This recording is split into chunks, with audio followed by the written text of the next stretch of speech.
نہیں چاہتے تھے، رسول اللہ امر الہی کو پہنچانا چاہتے تھے، رسول اللہ شریعت محمدی کو پہنچانا چاہتے تھے، رسول اللہ وحی الہی کو پہنچانا چاہتے تھے، رسول اللہ کا ہدف یہ تھا۔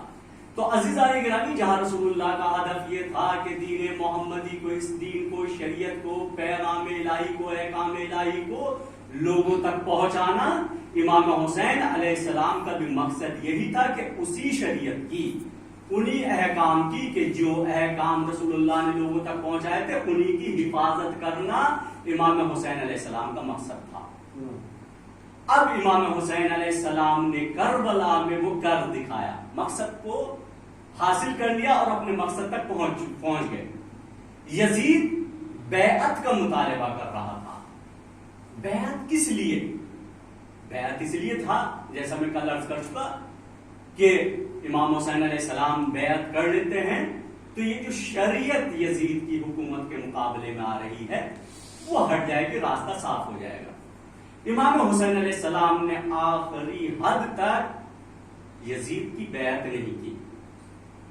امام حسین علیہ السلام نے بیعت نہیں کی، پھر اس کے بعد آپ کی شہادت ہو جاتی ہے بیعت نہ کرنے کے نتیجے میں، تو تاریخ اور مقتل اس بات کو لکھتے ہیں کہ رسول اللہ کے نواسے امام حسین علیہ السلام کی شہادت کے بعد آپ کی جو ازواج یا خواتین آپ کے کاروان اور قافلے میں تھیں، یا وہ بچے یا وہ افراد، انہوں نے بھی یزید کی بیعت نہیں کی ہے۔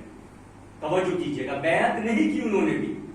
ایسا ہوتا ہے کہ جب کسی پہ ظلم ہوتا ہے، اور ظلم کی انتہا تھی کربلا میں، یا واقع کربلا کے بعد جب ان کو اسیر بنا کے لے جایا گیا، ظلم کی انتہا یہ تھی، شدت یہ تھی۔ شدت کس وجہ سے تھی؟ غصہ کس بات کا تھا؟ کس بات کا غصہ تھا اور شدت تھی، اور عصبانی تھے، ناراض تھے یزیدی سپاہی؟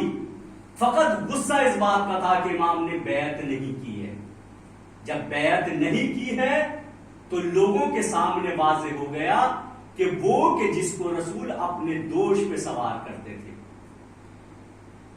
جس کے بارے میں رسول اللہ ارشاد فرماتے تھے الحسن والحسین سید شباب اہل الجنہ، حسن اور حسین